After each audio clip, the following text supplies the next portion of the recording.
is Daily Blast Live. We're talking about what you're talking about. Thrown under the bus. No. Always live. Always real. Always unpredictable. I'm not okay with that. It sounded good when I thought. Log on and join our live conversation. Yes, I don't like that. You're 100% right. DBL starts right now. 3, 2. Welcome to Daily Blast Live. It's Monday, August 5th. I'm here with Stephanie, Al, Brandon. I'm Tori. Sam has the day off. Let's get right to it. We are all reeling from 2 mass shootings in the span of just 13 hours that left 30 people dead. One has just passed away this morning and many more wounded. Surveillance video of the second mass shooting in Dayton, Ohio shows people running for their lives. As you can see, as they're running, they attend to someone who was actually shot. It was chaos. As you can see in this other surveillance video, police officers running towards the shooting, responding with guns drawn. Now, they stopped the shooter in less than 30 seconds. And a quick note, we are at DBL, as always, choosing to not show the portion that shows the gunman being taken down. As we here as a panel and as a group has decided, we do not show pictures or video or name the gunman. I want to know how everyone reacted about this weekend. I wore a Never Again shirt to bed, and before I went under the covers, it had happened again. I didn't want to come in today because I had to do the show. It's never ending. I feel like we're under attack. You're shaking right now. I'm shaking. It's a bad day, and instead of me being newsy about it, I think we can all just be here and ask, how are you coping? How are we coping? And maybe we can cope together. So write us at DBL. We want action too, of course, but write us in. How are you guys all doing?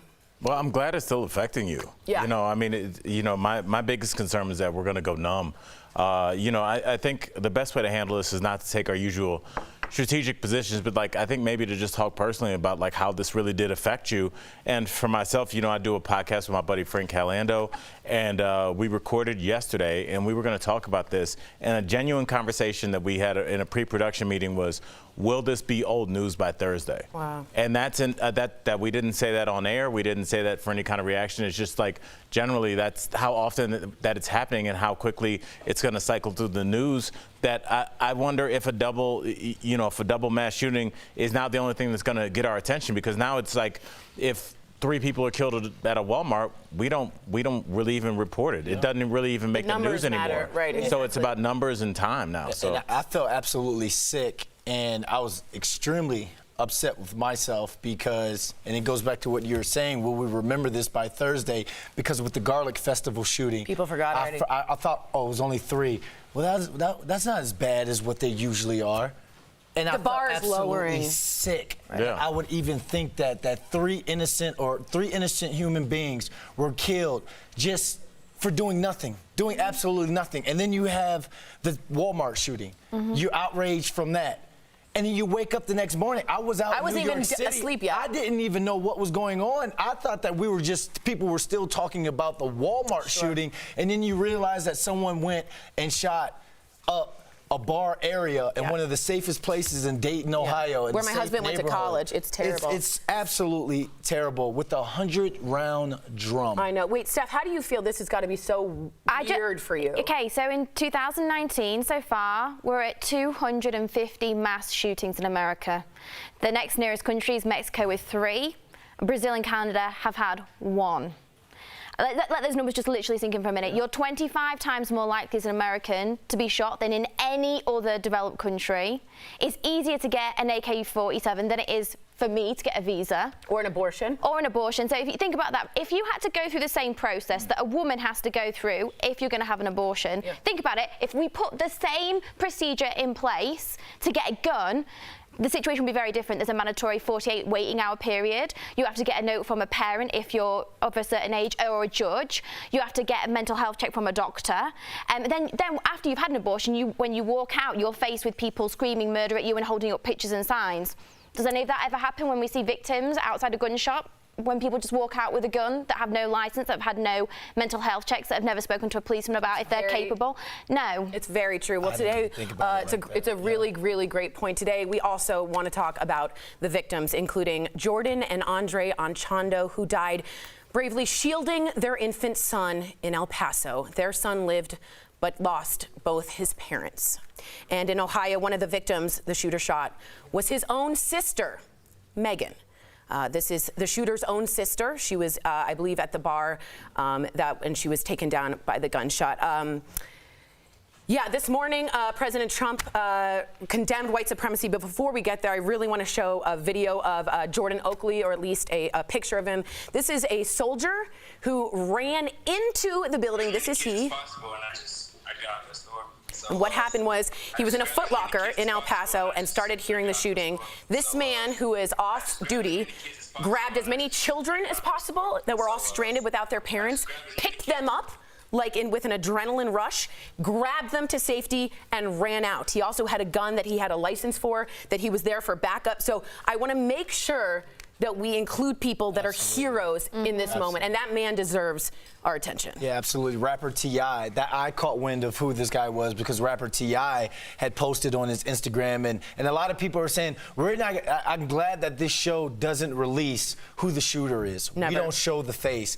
We show the heroes in the situations, but they shouldn't have to be heroes in these situations. Show us, and it's just so frustrating. Brandon, tell us really quickly and show us the gun drum. I want everybody to see this. It's really important for you to connect to this. Absolutely. Go ahead, and the Dayton police, they released this and said this was the firearm that was used by the suspect. Now, it's a AR-15 military-style weapon, but look at the drum.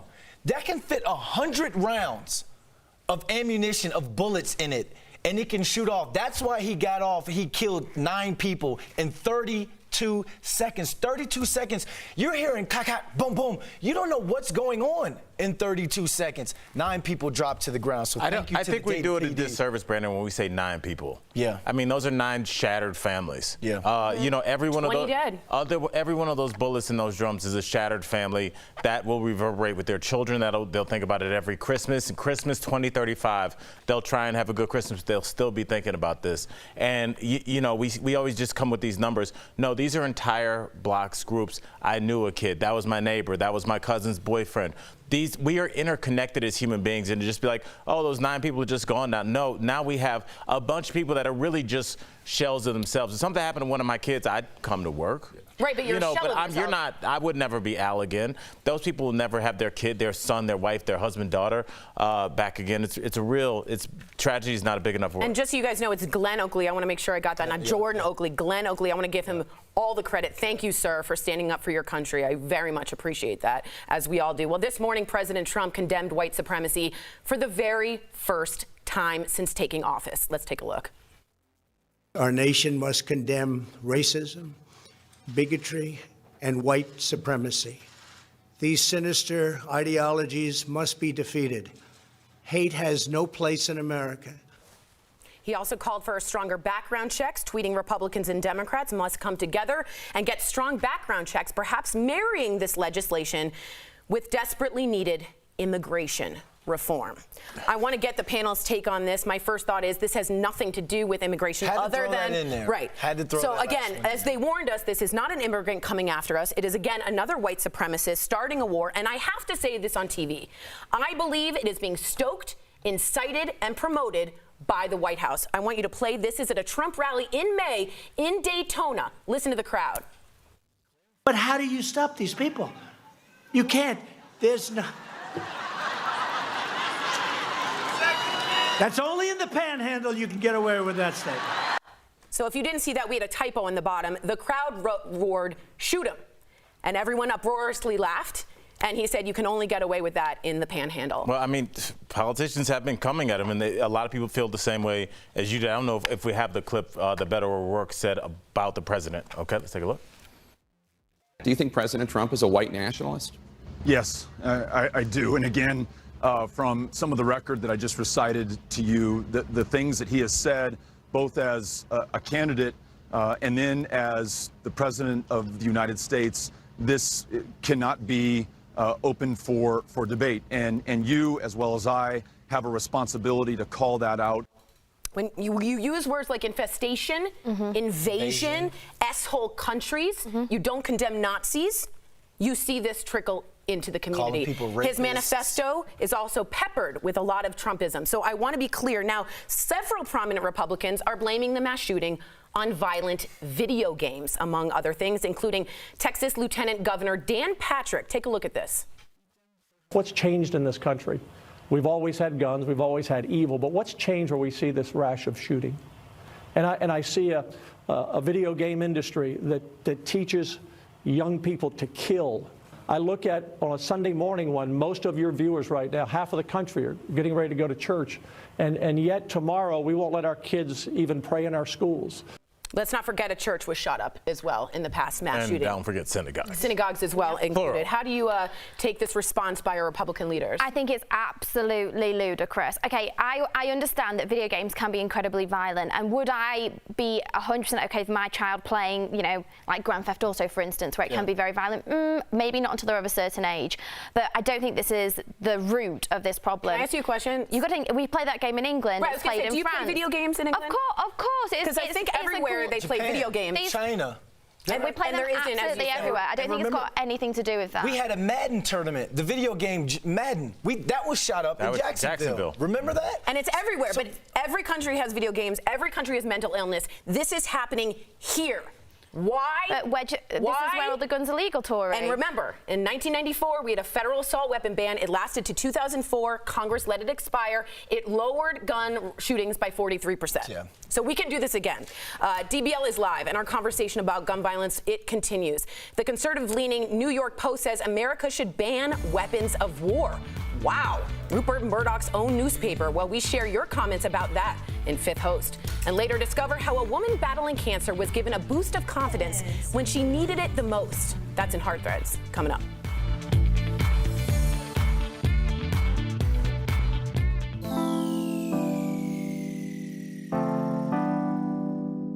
Guys, Kelly Schubert here with the DBL digital team. I'm tracking all the breaking and trending news. Please write us in. Let us know what you're feeling. We're going to get through this together as we always do. It's a bummer I have to repeat myself. I feel like I've had this conversation with you before many times, and it's because I have. Please write us in and let us know your DBL take, how you're feeling this morning. What do you think of what President Trump just said in his statements? What do you think of his tweets? What do you think of the whole situation? How are you feeling? I know a lot of us are feeling anxiety. A lot of us are feeling sad. I will be talking more about that coming up in Fast Blast and ways you can help the victims. I'm going to see if we're good to go ahead and go to the table. I had Hey, that Chris, happen to me we one good? time though before. Come on up, guys. Let's go. Right? Because it said who him. Hey, guys. Okay. Hi, guys. That was great. All right. Well, you guys are writing in. Really Basically, somber moment right now. Really somber morning. Yeah, as Tori was saying, while she's getting her hair done, I got you, Tori. Thanks, buddy.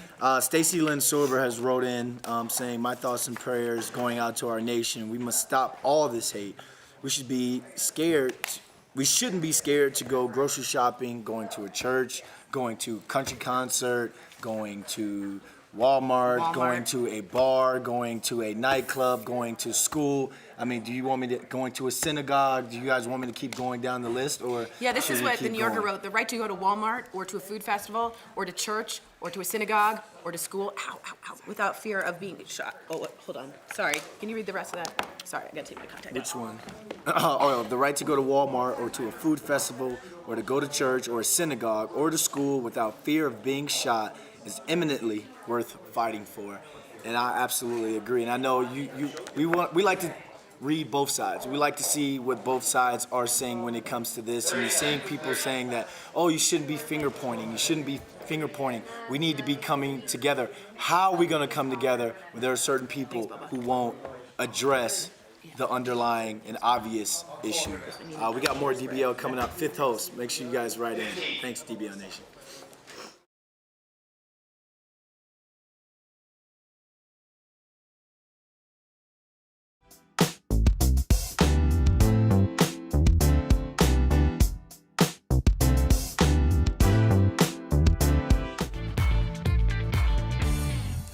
Welcome back to DBL. It's time for Fifth Host, when we talk about what you're talking about. In the wake of the recent mass shootings, a very bold cover on the New York Post, it demands President Trump ban weapons of war. And in case you didn't know, I want you to realize that Rupert Murdoch, very conservative, who also owns Fox News, owns this paper. So DBL Nation, is it time for the U.S. to ban assault weapons? And as I said before, again, we've done this in '94, so go ahead. I don't think a lot of people. I don't think people know that. Exactly. I'm glad you said that. Sharon from Facebook says, I'm all for taking away assault rifles, but still allowing civilians to have their guns. There is no need for a civilian to have an assault rifle. Sharon, I grew up, spent time in Charlottesville, Virginia. A lot of my friends around there had AR-15s. We used to go out to a farm, go shoot those guns. I have no problem with people owning those guns, but I have a huge problem with someone having a 100-round ammunition clip to put to that gun. So you feel like you would rather ban the bump stocks and high-capacity magazines? Yes, okay. Absolutely. All right. Elise from Facebook says, guns don't kill people, people do. Guess what? The solution requires everyone to be held accountable, but no one wants to take responsibility. Elise, I mean, yeah, in a perfect world, everybody would be held accountable. But I mean, this is just, this is the world we live in. I don't know what that sound was, but it completely derailed anything I was going to say. So I'll let you go ahead. All right. Sandy from Facebook says, a ban on assault weapons is long overdue. Sandy, I couldn't agree more. Now, I want to make this very clear because I talk a lot about how I'm anti-guns, and that doesn't mean I'm against everyone having a gun. I've got no problem with anyone in America. And let people know that you are a sharpshooter. Yeah. Well, I don't really talk about that very often because I don't want people to, well, I guess, yeah, I don't want people to think that, like, I'm a hypocrite. Like, yeah, I shoot guns. I've shot guns many times. I did a TV show on shooting guns, and I very much enjoyed doing that at the time. But the things that went into that and the procedures that I had to go to just to have my hands on a gun made me feel very safe and made me feel very comfortable with the people around me. What I don't like is the fact that how easily accessible it is in the United States, and that the fact there is so little, if any, mental and health checks, and done by the police too. There's no excuse. And Stephanie, you shouldn't feel bad about that because you're not going to a garlic festival shooting people up. You're not going to a bar shooting killing 9 people in 32 seconds. That's true. And also, just like, as you said, 90% of Americans want a universal background check. Not Democrats or Republicans, that's Americans. Yeah. I have no idea why a bill is sitting in front of Mitch McConnell. It has passed the House. He has not signed it. I hold him responsible. I hope you do too. Joshua from Facebook says, guns are like nuclear weapons. Once that door has been open, can never be shut no matter how hard you try. Speak to New Zealand. They had a buyback gun program, which we desperately need. Talk about 1994. Bill Clinton signed a federal assault weapons ban. It expired in 2004, and our violence went up 239%. It is not rocket science, okay? We all have video games. We all have mental illness. It's the guns. Go ahead, Brendan. Good. I love your passion, Tori. Mary from Facebook says, also take away sticks and stones. How far into stupidity will we get before real solutions are actually looked at? First and foremost, Mary, thank you for writing in. You all are our 5th host.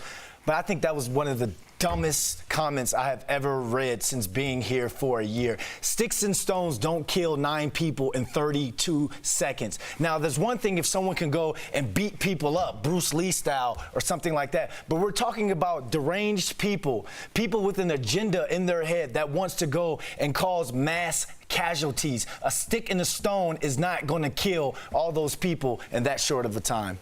All right, let's get to this last one. Harry from Facebook says, this is coming from the Post. Hell has frozen over. Yeah. I mean, Harry, it just kind of goes to show you that we all, it kind of goes to what Tori said. We've had a couple bipartisan bills that everybody's agreed on that we should do, and they still don't move forward. There's a problem in our government. There's a stop in our government that's preventing legislation that we all want, which I would say there may be 3 things that we all agree on, and even the 3 that we agree on, it seems like we can't get it done, and I think that just speaks to the frustration of the American people.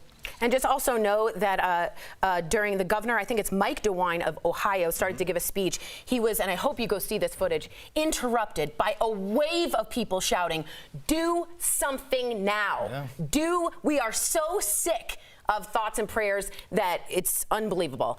We have a really hard turn here, but we wanted to get some happiness going, so we are switching gears, I know, to a happy moment for Jenna Bush Hager and her family. Raquel Villanueva, you have news at the moment. And that's right, Tori. Switching gears here, Jenna Bush Hager gave birth to a baby boy over the weekend, and I want everyone to meet Henry Harold Hal Hager. Jenna says life has never been sweeter, and this is her 3rd child with husband Henry Hager. Now, little Hal even got a presidential visit. Grandpa Grandpa and former President George W. Bush, along with Grandma and former First Lady Laura Bush, made a visit. She told her Today co-anchors today that his big sisters already nicknamed him How Pal. How Pal? A lot of H's. A lot of H's. Quadruple H. Yeah, H quadruple. That's true. The circle of life, though. It's the circle of life, and I just hope that young Henry doesn't have to go through what a lot of these other families are going through. Sorry to make that somber, but I think we all have to think in that lens today. Coming up on DBL, how a little kindness, caring, and a wig made with love can go a long way in helping a patient battle cancer. Thank God Heart Threads is next.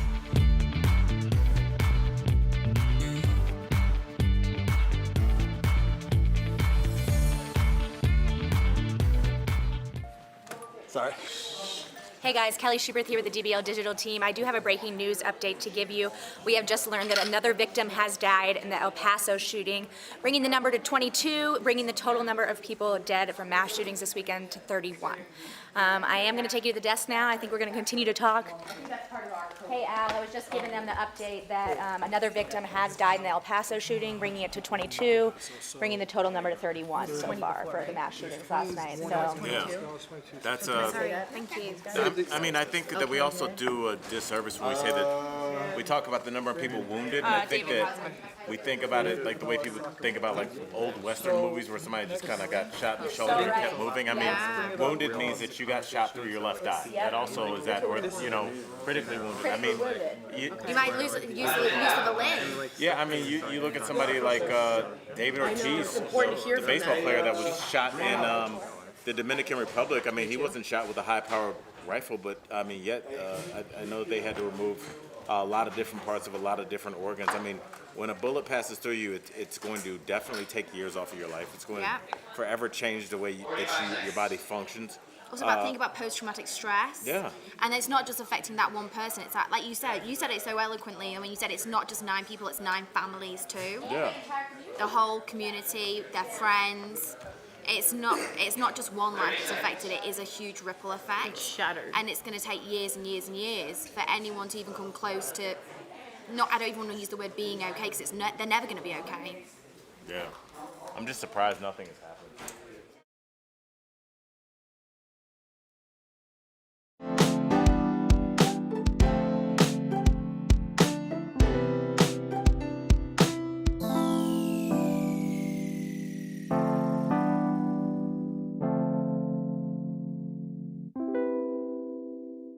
Welcome back to DBL. Now it's time to put a smile on you all's faces. So today's Heart Threads is all about the power of a kind gesture. Watch how a group of cosmetology students stepped up to help a cancer patient feel beautiful. This cancer patient was able to feel beautiful again after she received a special gift. When doctors told Joanne she had ovarian cancer and needed chemotherapy, she knew she would lose her hair. She said it's not a question of if, it's when. She asked for help from her friend and colleague, Shala. And Shala rallied her cosmetology students to aid her. I said we can't do anything about the cancer, or we can't make her feel better physically, but we can give her some dignity. They worked during and after school for 5 days to craft 3 wigs for Joanne and presented them to her on the final day. When your hair is pretty, your nails are done, you just feel like you're on top of the world. So we really enjoy making somebody feel like that. Even though her treatment is ongoing, Joanne won't have to worry about looks thanks to these students. This means everything. This was amazing.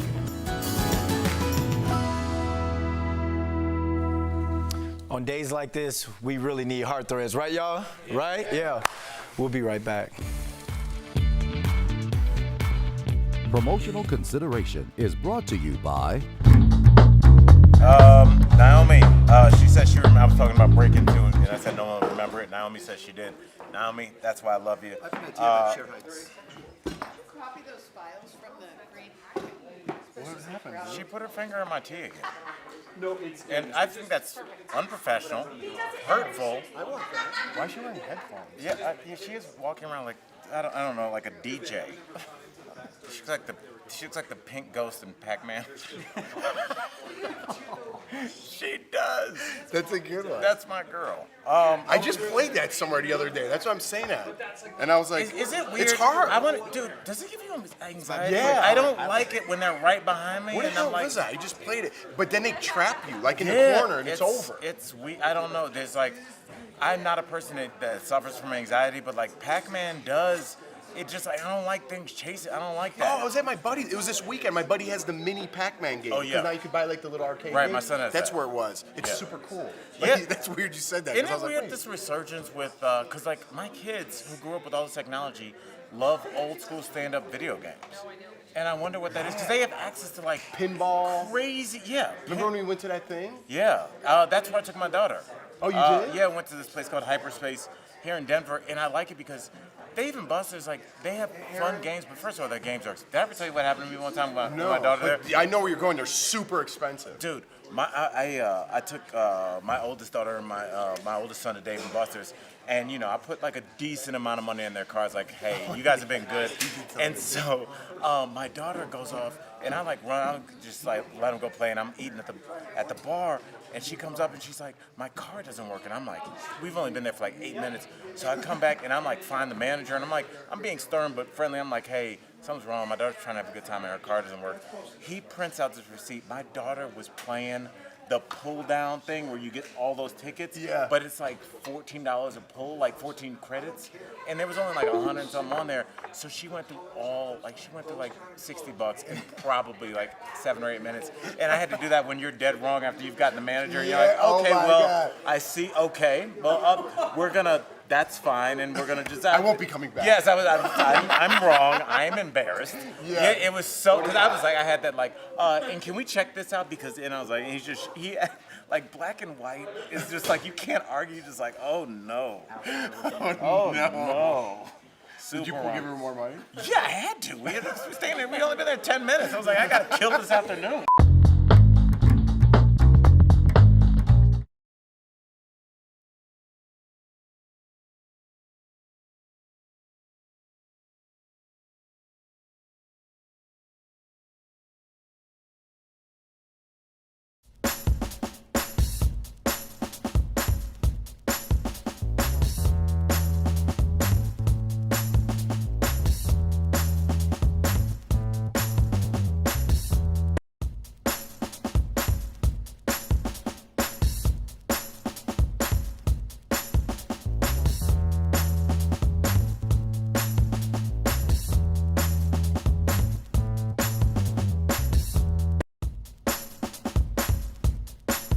Welcome back to DBL. We love sharing your comments. We've gotten some on both sides. Tony Godin on YouTube is very against gun control. He says it will not stop what they do. They can use cars, trucks, boats, planes, drugs. They're doing it every day. Figure it out. Stop hating, blaming Trump. I say his rhetoric is inciting the flames, and we need to stop it before we have a wildfire. We'll see you same time, same place tomorrow.